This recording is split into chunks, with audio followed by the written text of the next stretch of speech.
আজকে একেবারে নতুন একটি জায়গায় চলে আসলাম, যেখানে ইতিপূর্বে আমি আসিনি কখনো।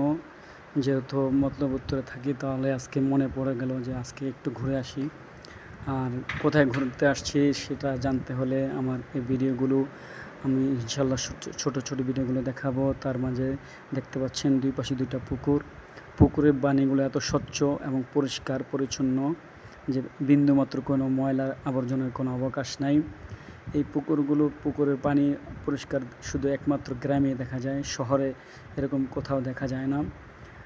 শহরের মানুষ বলতে পারবেন যে পুকুরের পানিগুলো এত পরিষ্কার একমাত্র গ্রামেই পাওয়া যায়। দূর থেকে দেখা যাচ্ছে এটা হলো মসজিদের মিনার, পাশে দেখা যাচ্ছে আরেকটি মসজিদ। তো কোথায় আসছি জানতে হলে ভিডিওগুলো শেষ পর্যন্ত দেখবেন আমার, এবং ফলো দিয়ে এবং সাবস্ক্রাইব করে পাশে থাকবেন, তাহলে জানতে পারবেন।